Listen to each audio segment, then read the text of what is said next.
Okay, so just had a friend drop off a S600 V12. Ask him what's wrong with it, and he says, just drive it. Just drive it.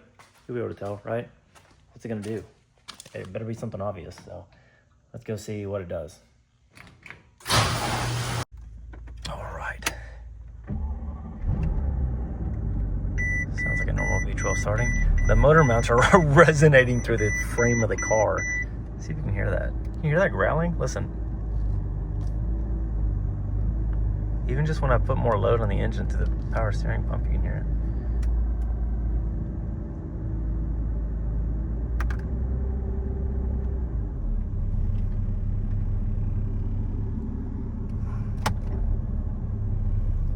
Oh yeah, that's rough.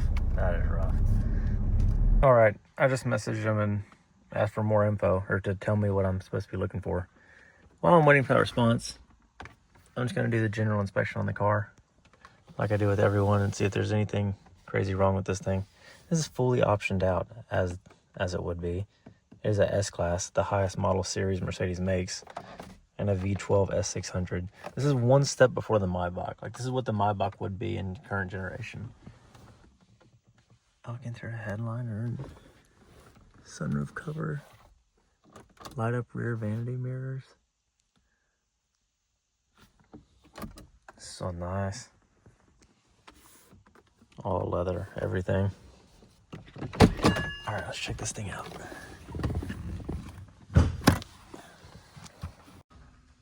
All right, just got it back in the shop.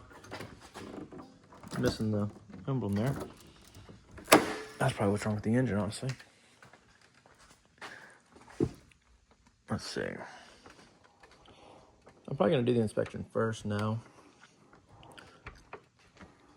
Go ahead and get that over with and see if it unveils anything obvious.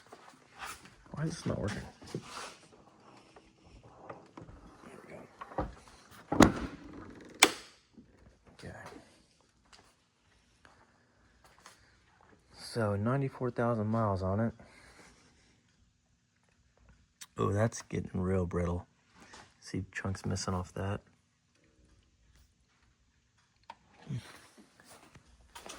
My screwdriver, because it's probably quite hot. See that chunk missing out of the side of the plastic there? Even down there too. Here, look. If we can focus, that'd be cool.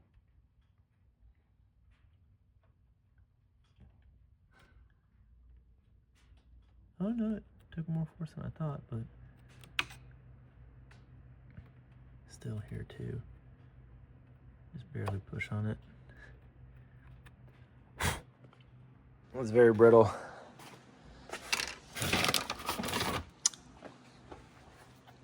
I would definitely recommend replacing this. And these two hoses as well. 100% guaranteed. You try to unclip this plastic and pull these out, and the tips of both of these break off inside there. I always get these as part of the job. More than half the time they break off. And let me get this engine cover off and some gloves on and go over this thing. All right. So for one, that's probably what it was.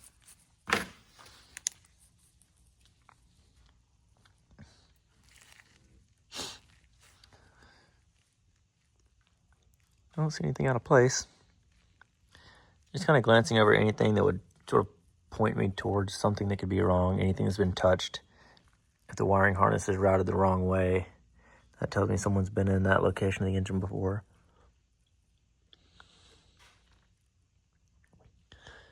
Let's see.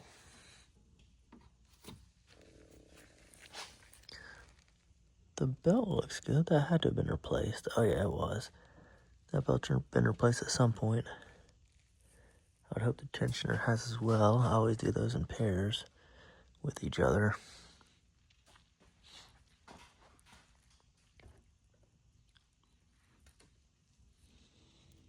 Don't really see any oil from here. You can't see a lot with this engine. There's a lot going on here. Twin turbo V12 and the same engine bay that they use in every other trim option to this car. You see it comes from the frame to the frame. Like, you can't squeeze a finger down between there. So there's not a lot to see here. Really, you'll kind of look for any leaking oil on the bottom and then trace it up from there if you see anything like that.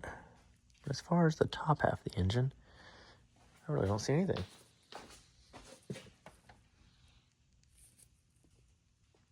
Nothing on the back. Either it's never had a transmission service or whoever did it actually did it properly, which is rare, and put this little tab back in, which a lot of people never do. Doesn't really matter, but it's nice to see. Battery's been replaced at some point, obviously. Yeah, honestly, I mean, I cannot see really anything worth addressing up here. Yeah, let me get this thing lifted up and let's see what it looks down underneath it. All right. I can already see this rear undershield. No, I can't. Why does it look wet from this angle? Is it not? Substantially darker, isn't it? See that? I'm not crazy. Anyways, let me just start like I normally do. Check these suspension boots and bushings. That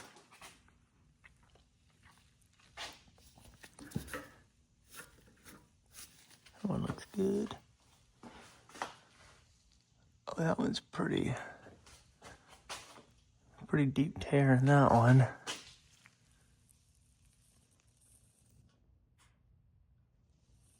I can't tell if that's stress from the suspension being so far down or if that's torn that deep. I'm going to press on that with a pry bar and see how much it freely moves. That upper ball joint looks good. No leaks from the strut, which is great. It's all hydraulic suspension, so it's a very expensive repair if those are bad. Brake pads look good. Tires are very thick. And you can't see the outer pad on this one. I'll have to look at that with a little inspection mirror. The inside pad is good, so I'm sure the outside one is as well. These boots are good. Oh, this bushing's oh, that's a lot worse. That's almost completely separate. That's not like that at all. That's crazy. Here, you can tell a lot more little micro stress marks there, as well as up top. That's almost completely separated. Very deep rip in that bushing, so I would replace both of these front ones and then readjust the wheel alignment, because you know this wheel angle is going to be off with new bushings. That one's about the same too. Everything else up here looks good. Brakes look just like the left side. For the bottom of the engine. Oh, that turbo is leaking a lot of oil.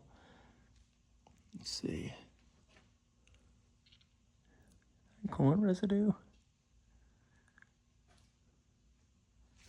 Kind of looks at it like it way up there. Oh, that's what the coolant overflow is on the back of this engine for some reason. Like the vent, it just literally vents and dumps to the back of the engine if it ever gets like hot enough to overflow. Oddly enough. Anyways, oil dripping out of the bottom of that turbo.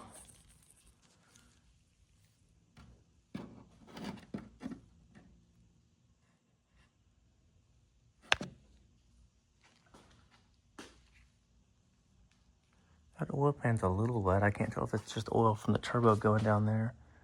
That one's completely dry.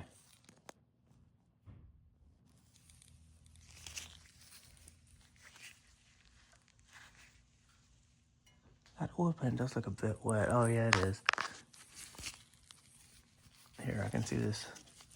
The head of this bolt is way too wet for it to not be its own leak.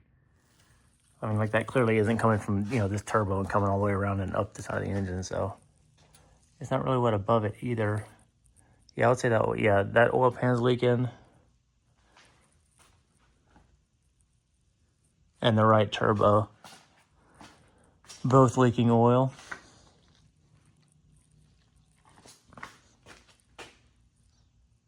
Now, I normally take these shields off and, you know, make a proper diagnosis of this, but this is just an auction car that's going right back, and he's really just wanting it to run right, so he's not going to fix anything that isn't related to making it run right. If he even fixes that, he might just send it back to auction as is. Rear flex disc looks good. No cracks in it anywhere. Let's see. Or he might decide to keep it. In which case, I'll double check that that diagnosis, of course, before I make a proper quote, and he accepts. Oh, that's completely collapsed. Oh, wait, I knew that already, because whenever I first got in it, I was like, these motor mounts are completely shot. So is that transmission mount, as expected. Oh, you can't even see the motor mounts. If I'm not mistaken on this one, you have to drop the subframe. I'll have to review that, but I think last time I checked and quoted out these for the repair instructions, you remove the subframe, which is fantastic. Ton of work there. No rattles. Any exhaust anywhere. Flex disc looks pretty good. Tiny little tear starting to form there, but that's years away from needing to be addressed. Drive shaft boots. All look great. Suspension bushings. The rear suspension on these is pretty stout. You'll rarely see stuff worn out. If anything, you'll see a shock or something leaking. Like this one's starting to, for example.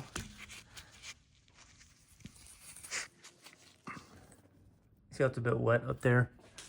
You can really see here the leak path all the way down it. I wouldn't really say that's worth addressing. I would note it to monitor. And then if it comes in next year for an oil change, look at it again, and if it looks the exact same with the zero issues with the suspension or anything, that may be able to be, like, you might live with that. All these bushings look good. Diff bushings. All that's fine. Everything else looks good back here. Take a look at the brakes. They're good. Tires are great. Outside pads, very thick. Yep. That one too.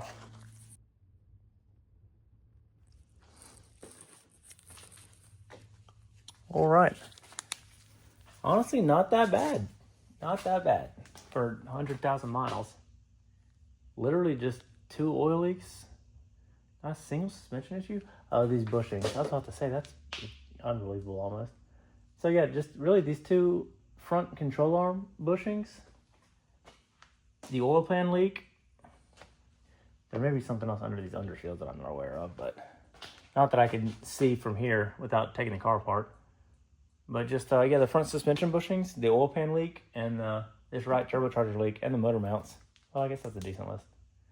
But it could be a lot worse. It's definitely not neglected. A lot of times you'll see these old V12s where the value's gone down so much, where, like, that's the issue with the very expensive cars whenever they depreciate.